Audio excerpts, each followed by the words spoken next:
नमस्कार मेरे प्रिय भक्तजनों, आज का दिन मंगलवार का दिन है। आज हम आपको मंगलवार व्रत कथा सुनाएंगे। मंगलवार व्रत सुख संपत्ति, यश, संतान प्राप्ति के लिए मंगलवार का व्रत रखना शुभ माना जाता है। हनुमान जी से जुड़ी मंगलवार व्रत कथा का पाठ करके इस उपवास को पूरी श्रद्धा के साथ पूर्ण करें। तो आइए सुनते हैं मंगलवार व्रत कथा। प्राचीन समय की बात है। किसी नगर में एक ब्राह्मण दंपति रहते थे। उनके कोई संतान न होने के कारण वह बेहद दुखी रहते थे।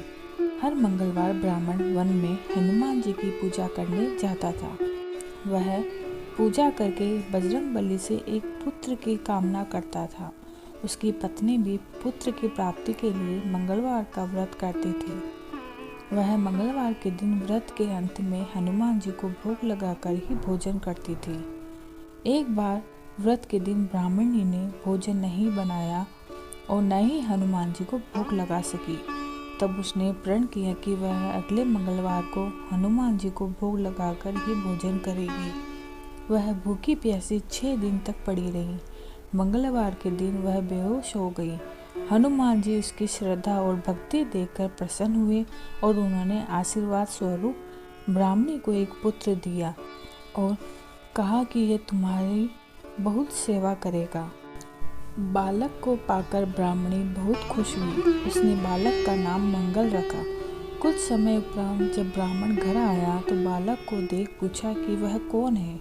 पत्नी बोली कि मंगलवार व्रत से प्रसन्न होकर हनुमान जी ने उसे यह बालक दिया है।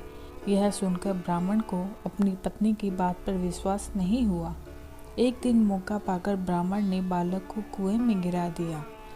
घर पर लौटने पर ब्राह्मणी ने पूछा कि मंगल कहाँ है। तभी पीछे से मंगल मुस्कुराकर बोला, माँ मैं यहाँ हूँ। उसे वापस देखकर ब्राह्मण चौंक गया। उसी रात को बजरंगबली ने ब्राह्मण को सपने में दर्शन दिए और बताया कि यह पुत्र उन्होंने ही उसे दिया है। सच जानकर ब्राह्मण बहुत खुश हुआ, जिसके बाद से ब्राह्मण दंपति नियमित रूप से मंगलवार व्रत रखने लगे। मंगलवार का व्रत रखने वाले मनुष्य पर हनुमान जी की अपार कृपा होती है। उम्मीद है आपको वीडियो पसंद आई होगी।